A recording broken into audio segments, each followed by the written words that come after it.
Assalomu alaykum, efirda axborot dasturi. Bugun O'zbekiston Respublikasi Prezidenti Shavkat Mirziyoyev Toshkent viloyatida amalga oshirilayotgan islohotlar samaradorligi hamda istiqboldagi ustuvor vazifalarga bag'ishlangan yig'ilish o'tkazdi.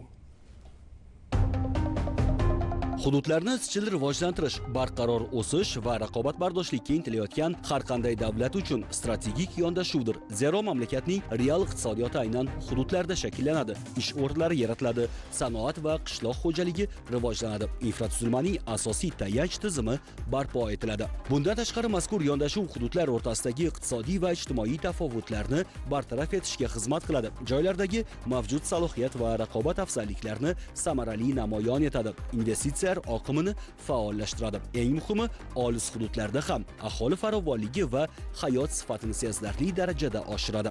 Jahon tajribasi shuni ko'rsatmoqdaki, puxta ishlab chiqilgan hududiy dasturlar mamlakat taraqqiyoti strategiyasini tubdan o'zgartirishga qodir. Masalan, Germaniyada infratuzilmaga yo'naltirilgan investitsiyalar, soliq imtiyozlari va sanoat klasterlari orqali hududlarni rivojlantirish bo'yicha keng qamrovli dastur amalga oshirildi. Xitoyda esa hududiy siyosat global iqtisodiy sakrashning asosiy vositasiga aylandi. Shenzhen kabi maxsus iqtisodiy zonalarni tashkil etish orqali alohida hududlar qisqa muddat ichida qudratli sanoat va texnologiya markaziga aylantirildi. Polsha esa Yevropa fondlaridan oqilona foydalanib, hududiy infratuzilma va sanoatni rivojlantirishga ustuvor ahamiyat berdi. Bunday yondashuv barqaror iqtisodiy o'sish va hududiy rivojlanishni ta'minladi.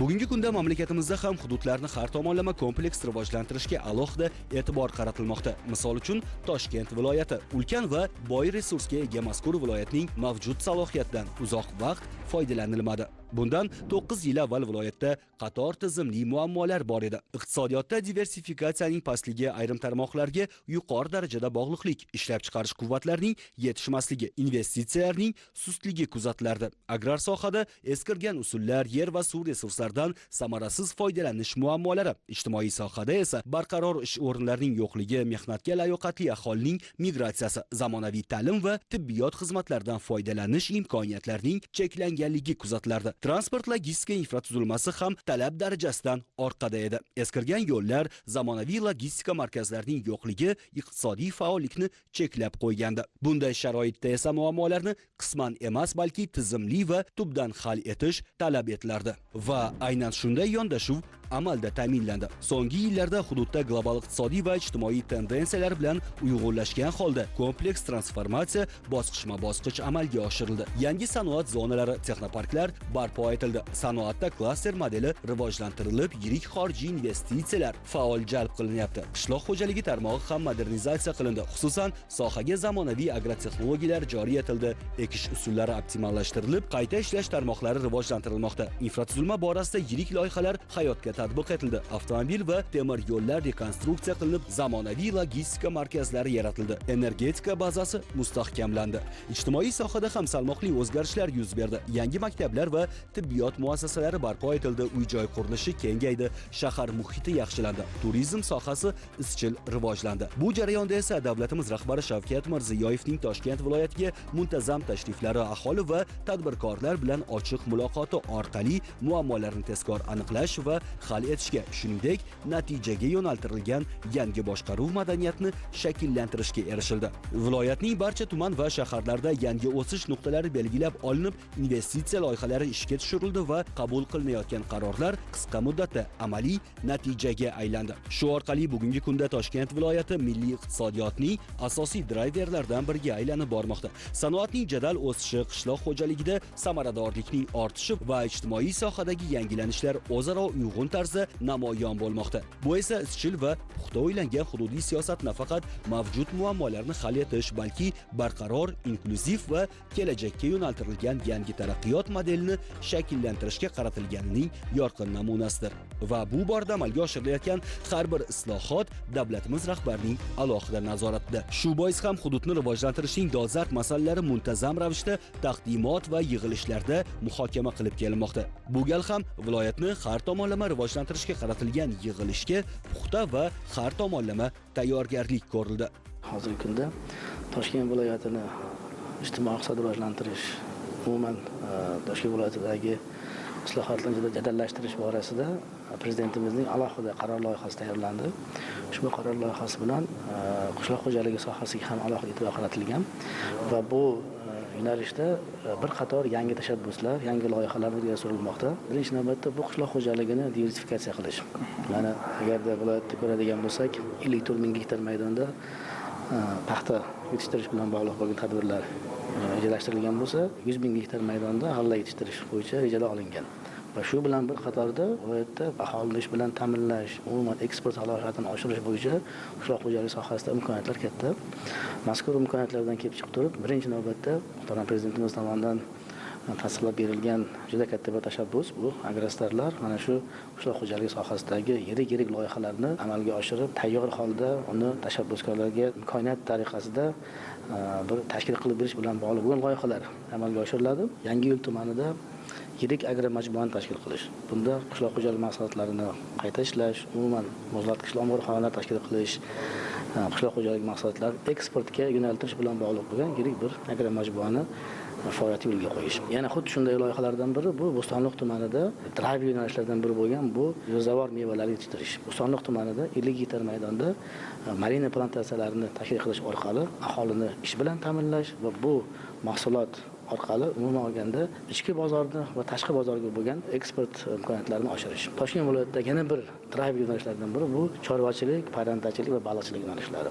Qo'rg'on va Ohangaron tumanlarida yirik parrandachilikni rivojlantirish loyihasi ham bugun taqdim qilinmoqda. Mazkur parrandachilik loyihasining umumiy qiymati 45 million dollar tashkil qiladi. Toshkent viloyatida sayyohlik salohiyati juda yuqori. Davlatimiz rahbarining tashabbuslari bilan yilma-yil hududni infratuzilmasini rivojlantirib kelinyapti. Agar oldingi yillarda Bo'stonliq tumanida keng ko'lamli ishlar amalga oshirilgan bo'lsa, hozir bu ko'lam Parkent tumaniga, Ohangaron tumaniga, Angren shahri va atroflariga ko'chyapti va u yerlarni ham rivojlantirish va sayyohlik infratuzilmasining kengayishi hisobiga Bo'stonliq tumanidagi sayyohlar oqimini boshqarish, sayyohlar oqimini to'g'ri taqsimlash imkonini beradi va hududning iqtisodiy salohiyatini oshirishga, xalqni ish bilan ta'minlanishiga va aholi daromadlarini oshishiga olib keladi. Davlatimiz rahbari tomonidan turizm infratuzilmasini rivojlantirish uchun ajratib berilgan budjet mablag'lari hisobidan Iqtisodiyot va Moliya vazirligi bilan birgalikda har bir salohiyatli hududga olib boruvchi yo'llar, kommunikatsiya tarmoqlari va hududdagi mahalliy aholini o'sha kasbga o'rgatish, sayyohlarga xizmat ko'rsatishga, sayyohlar bilan muloqotga o'rgatish, tilga o'rgatish choralarini ko'rishdan iborat. O'ylaymizki, shu yil yakuni bo'yicha Toshkent viloyatida turizm sohasi aholi bandligini ta'minlashga va daromadlarni oshirishga xizmat qiluvchi sohalardan biriga aylanadi. Toshkent viloyati turizm rivojlanishi, sanoat rivojlanishi va qishloq xo'jaligini rivojlantirish uchun infrastrukturani olib kelish, bu yangi quvvatli podstansiyalar qurish va yuqori kuchlanishli liniyalar qurilish bo'yicha alohida chora-tadbirlar ko'zda tutilgan. Endi generatsiya jihatdan Toshkentda eng ko'p obyektlarimiz joylashgan. Bu albatta gidroelektrostansiyalarimiz, issiqlik elektrostansiyalarimiz, yangi qurilganlardan quyosh, batareya saqlash tizimlari. Shuning uchun bularni hammasi kompleks tarzda rivojlantirish ko'zda tutilgan. Davlatimiz rahbari Shavkat Mirziyoyev bugun Toshkent viloyatida amalga oshirilayotgan islohotlar natijadorligi hamda kelgusidagi ustuvor vazifalar yuzasidan yig'ilish o'tkazdi. Mamlakatimiz yetakchisi Toshkent viloyati poytaxtga yaqin joylashgani bois bu yerda yashovchi aholi ish o'rinlari, daromad va turmush sharoiti ham Toshkent shahri darajasiga munosib bo'lishini kutishini ta'kidladi. Shu bois viloyat tadbirkorlik va biznes muhitini yaxshilash, sanoat, xizmat ko'rsatish va qishloq xo'jaligini rivojlantirish borasida namuna bo'lishi lozimligi ko'rsatib o'tildi. Qayd etilganidek, so'nggi yillarda hududda keng ko'lamli ishlar amalga oshirildi. Xususan 2024-2025 yillarda viloyat uchun 23 ta qaror qabul qilinib, ular doirasida byudjet, bank kreditlari va xorijiy investitsiyalar hisobidan yirik resurslar yo'naltirildi. Shu davrda 14 ta yangi sanoat zonasi tashkil etildi. 115 ta investitsiya loyihasi amalga oshirildi. 237 ta yangi eksportchi paydo bo'ldi va 300 mingdan ortiq yangi ish o'rni yaratildi. O'tgan bir yil ichida Parkent, Ohangaron va Olmaliqda elektrotexnika, metallurgiya, farmatsevtika, to'qimachilik, mashinasozlik va tog'kon sohalaridagi yirik loyihalar ishga tushirildi. Poytaxt ekologiyasiga salbiy ta'sir ko'rsatayotgan 87 ta korxona va yangi sanoat loyihalarini Toshkent viloyatiga ko'chirish ishlari boshlandi. Hozirgacha 15 dan ortiq to'qimachilik korxonasi ko'chib keldi va 4700 nafar fuqaro o'z yashash joyida ishli bo'ldi. Umuman 2025 yilda viloyatning yalpi hududiy mahsulot hajmi hajmi 7,1%, sanoat mahsulotlarini ishlab chiqarish 6,6%, qishloq xo'jaligi 4,2%, xizmat ko'rsatish sohasi 15,2%, qurilish pudrat ishlari hajmi 9,8%ga o'sdi. Qayd etilganidek, 2026-yilda viloyat iqtisodiyotini 9,1%ga, sanoatni 8,8%ga, xizmatlarni 17,2%ga, qurilish ishlarini 15%ga va qishloq xo'jaligini 6,6%ga oshirish rejalashtirilgan. Buning uchun 6,2 milliard dollar investitsiya jalb etish va 2,8 milliard dollar eksportni ta'minlash mo'ljallangan. Bundan buyon tumanlar salohiyatini sun'iy intellekt yordamida tahlildan o'tkazib, sanoat, investitsiya va eksport bo'yicha yangi imkoniyatlarni aniqlash zarurligi qayd etildi. Bu ishlar samarasini yanada oshirish uchun viloyatda raqamli taraqqiyot sun'iy intellekt markazini ochish taklifi qo'llab-quvvatlandi. Viloyatda sanoatni boshqarish bo'yicha yangi tizim joriy etilayotgani, hokimning sanoat masalalari bo'yicha o'rinbosariga investitsiya va eksportni ko'paytirish, tayyor va yarim tayyor mahsulotlar ulushini oshirish bo'yicha aniq samaradorlik ko'rsatkichlari belgilanishi aytildi. Joriy yilda 883 ta mahallani kambag'allik va ishsizlikdan xoli hududga aylantirish, 84,7 ming aholini doimiy ishga joylashtirish, 37 ming norasmiy ish o'rnini legallashtirish va 13,3 ming ishsiz fuqaroni kasbga o'qitish vazifasi qo'yildi. Sanoatdagi qo'shimcha o'sish manbalari sifatida qator yangi loyihalar ko'rsatib o'tildi. Jumladan, Angren shahrida keramik va keramogranit plitka ishlab chiqarish, Yangiyo'l tumanida Tinchlik kichik sanoat zonasi, Parkent tumanida Parkent farm erkin iqtisodiy zonasi, O'rta Chirchiq tumanida mebelchilikka ixtisoslashgan klaster, qo'ziqorin yetishtirish va shirin makkajo'xori ishlab chiqarish, Yangiyo'lda turkiyalik sarmoyador ishtirokida baliqchilik majmuasi, Nurafshon shahrida to'qimachilik va trikotaj mahsulotlari ishlab chiqarish loyihalari amalga oshirilayotgani qayd etildi. Yig'ilishda qishloq xo'jaligi va oziq-ovqat xavfsizligi masalalariga ham alohida to'xtalib o'tildi. Qayd etilganidek, chorva va parranda go'shti yetishtirish hajmi hanuz poytaxt va viloyat ehtiyojlari uchun yetarli emas. Shu bois Ohangaron tumanida chorvachilikni rivojlantirish va ozuqa bazasini kengaytirish bo'yicha alohida dastur amalga oshiriladi. Bu yerda qo'ychilik va echkichilik ilmiy ishlab chiqarish markazini tashkil etib, 50 ming bosh naslli qo'y va echki olib kelish rejalashtirilgan. Ohangaron o'rmon xo'jaligi balansidagi o'rmon bilan qoplanmagan 60 ming gektar yaylovni auksion orqali ajratish mexanizmi joriy etiladi. Umuman 2026-yilda 2,1 trillion so'mlik 78 ta chorvachilik loyihasi amalga oshirilib, 496 ta yangi ish o'rni yaratiladi. Shuningdek, 35 ming gektarda suv tejovchi texnologiyalar joriy etish, yangi yerlarni o'zlashtirish, bog' va uzumzorlar barpo qilish rejalashtirilgan. Parrandachilikni rivojlantirish bo'yicha Oqqo'rg'on va Ohangaron tumanlarida yiliga 30 ming tonna parranda go'shti yetishtirish quvvatiga ega, qiymati 45 million dollarlik loyihalar amalga oshiriladi. Qayd etilganidek, piyoz va sarimsoqdan gektarga olinayotgan daromad g'alladan bir necha 10 barobar yuqori. Shuning uchun Ohangaronda g'alla maydonlarini yuqori daromadli ekinlarga bosqichma-bosqich o'tkazish taklifi ma'qullandi. Qisqa vaqt ichida Bo'stonliqdagi Amirsoy qishki kurort majmuasi va Beldirsoy resort maskani xalqaro darajadagi turizm markazlariga aylangani qayd etildi. Endilikda shunday loyihalarni Parkent, G'azalkent, Ohangaron va Angrenning tog'li hududlarida ham amalga oshirish mumkinligi ko'rsatib o'tildi.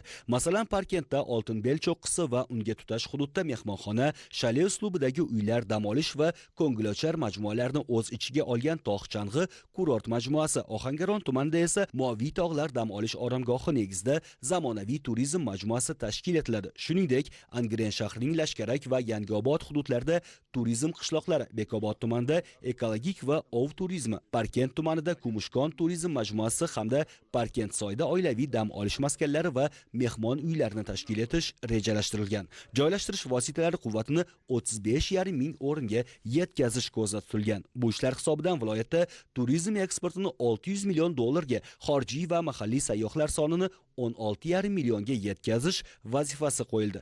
Yig'ilishda viloyatning og'ir toifadagi va yangi O'zbekiston qiyofasidagi tuman, shahar va mahallalardagi 231 ta loyihaga 956 milliard so'm ajratilgani qayd etildi. Aholi mahallalarda uy-joy, elektr, suv, kanalizatsiya va yo'llar yaxshilash ishlarini jadallashtirish vazifasi qo'yildi. Xususan, ichimlik suvi bormagan 39 ta mahalla markazlashgan ichimlik suvi bilan to'liq ta'minlanadi. Yana 81 ta mahalladagi 166 6,7 kilometr yaroqsiz suv tarmog'i rekonstruksiya qilinadi. Shuningdek, 145 ta mahalladagi 121 ta eskirgan transformator yangilanib, 443,6 kilometr elektr tarmoqlari almashtiriladi.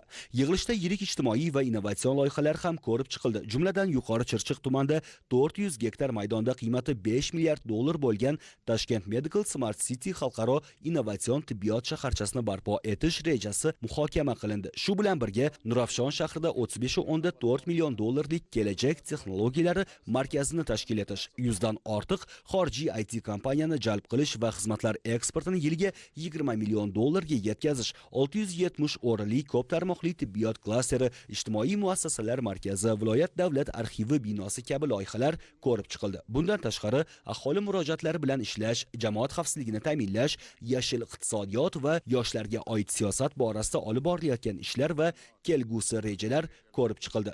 Yig'ilish yakunida davlatimiz rahbari mutasaddilarga viloyat islohotlar shtabi bilan birgalikda mavjud salohiyatdan to'liq foydalanib, yangi ish o'rinlari yaratish, aholi daromadlarini oshirish va yashash sharoitini yaxshilashga qaratilgan har bir dastur va loyihaning aniq natija berishini ta'minlash yuzasidan topshiriqlar berdi. Toshkent viloyatini kambag'allik va ishsizlikdan xoli hududga aylantirib, bu yo'nalishda boshqa hududlar uchun namuna ko'rsatish vazifasi qo'yildi.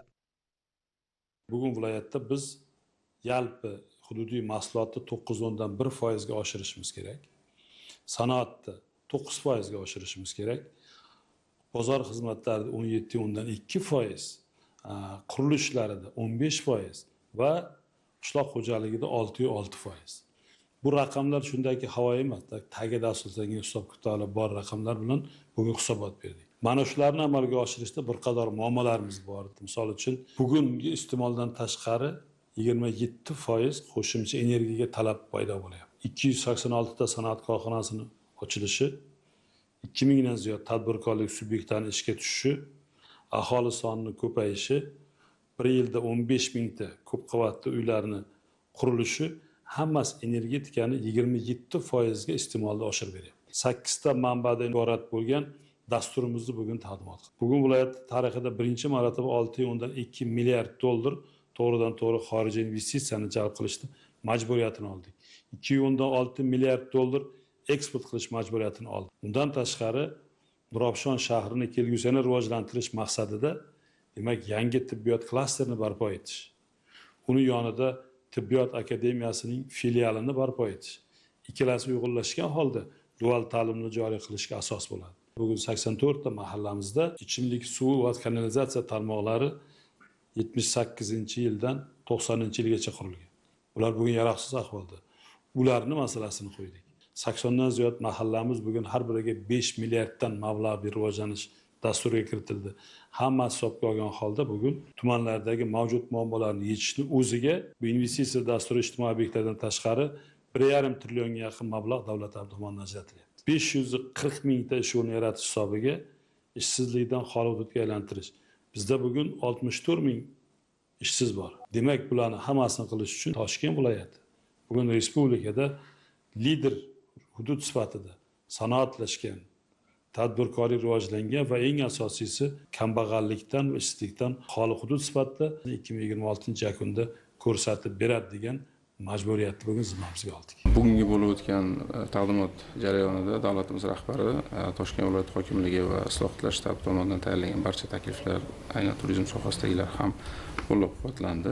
Nafaqat turizm salohiyati yuqori bo'lgan tumanlar, Bo'stonliq, Parkent, balki boshqa tumanlarda ham mavjud salohiyat ochib berildi va kelgusi rivojlanish davom etayotgan Ohangaron yoki Bekobod tumanida ikkita loyihani ma'qullab berdilar. Parkent tumanida alohida qaror doirasida uzum sayli festivallarini bu kelgusida nafaqat 1-2 kunlik, balki uni an'ana tarziga kiritgan holda aynan o'sha butun kontentni shakllantirgan holda uzumchilikni yetishtirishdan tortib undan ishlab chiqaradigan sharbatlar va ichimliklarni hammasini namoyish qilib beradigan to'liq kontentni qamrab olgan holda xorijdan sayyohlarni jalb qilgan holda tadbirlarni o'tkazish bo'yicha barcha tashabbuslarni qo'llab-quvvatladi. Undan tashqari viloyatning turli tumanlarida tashkil etiladigan mevali agroturizm maskanlarini tashkil etilishi hamda kelgusida ushbu maskanlarga nafaqat shu qishloq xo'jaligi mahsulotlarini yetishtirish va u yerga sayyohlarning tashriflarini uyushtirish bo'yicha ham salohiyatni oshirish hamda sayyohlarni o'rtasida targ'ibotni kuchaytirish bo'yicha ko'rsatmalar berildi va yakunda qabul qilinadigan qaror loyihasida barcha ushbu tashabbuslar qo'llab-quvvatlandi. Bu biz uchun 2026-2027 yillarda amalga oshirishimiz kerak bo'lgan barcha vazifalarimizni o'z oldimizga belgilab oldik. Muhokama davrida hurmatli prezidentimiz Toshkent viloyati hududlarini rivojlantirish bo'yicha o'ziga xos namuna bo'lishini alohida ta'kidlab o'tdilar. 26-yilda yalpi hududiy mahsulotda 9.1% ga o'sishini, sanoatda 9% ga o'sishini, xizmatlar sohasini 17% dan yuqori o'sish sur'atlarini ta'minlash va qishloq xo'jaligida 6.6, ayniqsa mana shu Toshkent viloyatida amalga oshirilayotgan qurilish, investitsiya loyihalari hisobiga qurilish sohasini 15% ga o'sishi, yuqori sur'atdagi iqtisodiy o'sishga demak zamin bo'lishi alohida ta'kidlanib o'tildi va har birda mana shu o'sish sur'atlarining tagida demak alohida chora-tadbirlar, loyihalar va mexanizmlar borligi ta'kidlandi. Viloyatda kambag'allik darajasini 2% gacha eng minimal, tabiiy minimal darajagacha pasaytirish, ishsizlik darajasini 4% dan pastga olib tushish bo'yicha ham demak majburiyatni oldi. 2026-yilda hurmatli prezidentimiz bergan vazifalardan kelib chiqib 5.1 trillion so'm pul mablag'lari ajratilgan. Ya'ni bu agar pul mablag'larini olib qaraydigan bo'lsak, 4 ta yangi O'zbekiston qiyofasidagi tumanlar, 3 ta og'ir tuman toifasidagi hududlarimiz, shu bilan birga 30 dan ortiq yangi O'zbekiston qiyofasidagi mahallalarimiz, keyin 40 dan ortiq og'ir mahallalarimiz, driver loyihalarimiz 150 milliard. Ya'ni bular hammasi bevosita mana shu tumanlarga, ayniqsa mahallalarga kirib boradigan aholini demak o'sha yashash sharoitiga demak katta turtki beradigan yaxshilanishiga va eng asosiysi bu o'sha mahallalarda, tumanlar, markazlarda tadbirkorlik bilan shug'ullanishga xizmat qiladigan loyihalar bo'lib hisoblanadi. Prezidentimiz yana Toshkent viloyati hokimligi tumanlarni tashabbusini inobatga olib, $50 million va 150 milliard so'm qo'shimcha pul mablag'larini ham bugun ajratib berish bo'yicha qaror qabul qildilar. Mikrochiplarni ishlab chiqarish loyihasi ham amalga oshirishi demak ko'zda tutilmoqda. Boshqa loyihalarni inobatga oladigan bo'lsak, mana shular hammasi Toshkent viloyatining sanoat sohasiga 9% ga yaqin o'sish sur'atlarini ta'minlashga xizmat qiladi. Taqdimotda Toshkent viloyatini ijtimoiy iqtisodiy rivojlantirish, umuman viloyatda qishloq xo'jaligi sohasida amalga oshiriladigan takliflar prezidentimiz tomonidan to'liq qo'llab-quvvatlandi. Bunda asosiy e'tibor qishloq xo'jaligi sohasidagi driver loyihalariga, eng birinchi navbatda aholi tomorqalaridan unumli foydalanish, aholini qishloq xo'jaligi mahsulotlarini yetishtirish, umuman aholiga oziq-ovqat xavfsizligini ta'minlash bilan bog'liq bo'lgan tashabbuslarni qo'llab-quvvatlandi. Birinchi navbatda aholini band qilishda tomorqalardan unumli foydalanish, xususan parrandachilik, baliqchilik sohalaridagi kichik loyihalarni amalga oshirish, mikro loyihalar amalga oshirish orqali oziq-ovqat xavfsizligini ta'minlashga qaratilgan loyihalar taqdimot amalga oshirildi. Mexanizatsiya masalasiga ham alohida e'tibor qaratildi. Bugungi kunda Oqqo'rg'on tumanida ishlab chiqarilayotgan qishloq xo'jaligi texnikalari va uni xalqqa, fermerlarga yetkazib berish bilan bog'liq bo'lgan masalalar ham qamrab olindi. Umuman qishloq xo'jaligi sohasidagi loyihalarni amalga oshirishda sun'iy intellekt texnologiyalarini qo'llagan holda bunga banklarni jalb qilib, aholini ish bilan ta'minlashda bank qishloq xo'jaligi sohasi vakillarining hamkorligi, mana Toshkent viloyatida bizda ikkita katta universitetimiz Toshkent viloyatida joylashgan. Bu Toshkent davlat agrar universiteti va Xalqaro qishloq xo'jaligi universiteti. Bu oliygohlarni, professor o'qituvchilarini ko'proq ishlab chiqarishga jalb qilish, viloyatda joylashgan qishloq xo'jaligi korxonalarini bu oliy ta'lim muassasalari bilan qamragan holda dual ta'lim tizimini ham keng joriy qilish bilan bog'liq bo'lgan takliflar prezidentimiz tomonidan qo'llab-quvvatlandi. Oqqo'rg'on tumani, Quyuchirchiq tumani va Piskent tumanlari bularga, ya'ni shu hududda tadbirkorlikni rivojlantirib, aholi bandligini ta'minlash yo'nalishlariga 60 milliarddan har bir hududga alohidadan mablag' berilganligi, 4 ta yangi O'zbekiston qiyofasidagi demak hududlarimiz. Bu Yangiyo'l shahar, Chirchiq shahar, Bo'ka va Chinoz tumanlari.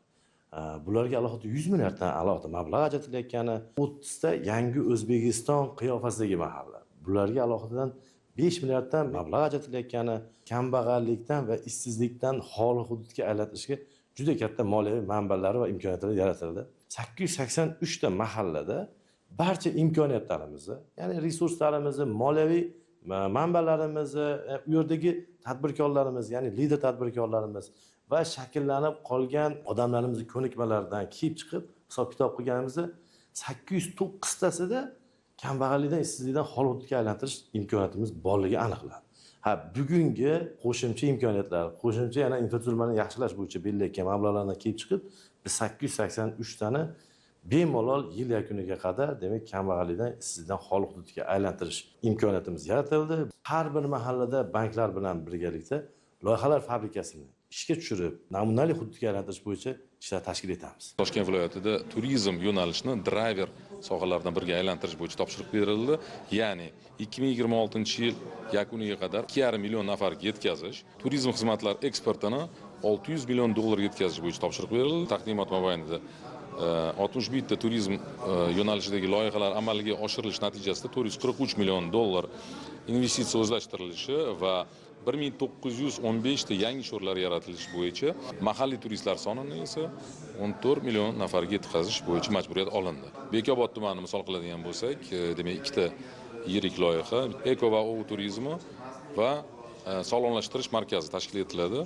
Buning natijasida 19 million dollar investitsiya o'zlashtiriladi. Bu taqdimotda hurmatli prezidentimiz tomonidan tuman shahar hokimlariga juda katta marra belgilab berildi va o'zimizni oldimizda katta marralarni oldik. Xususan Toshkent tumanida 2026-yil davomida belgilangan 100 millionlik investitsiyani 200 millionga bajarish, eksport hajmimizni 150 million dollarga yetkazish, undan tashqari kambag'allikdan, ishsizlikdan xoli hudud bo'lish bo'yicha Toshkent tumanida marralarni olganmiz. Bu bo'yicha qattiq ishlash, 24/7 rejimida ishlarni tashkil qilish bo'yicha o'zimizga maqsad qilib oldik.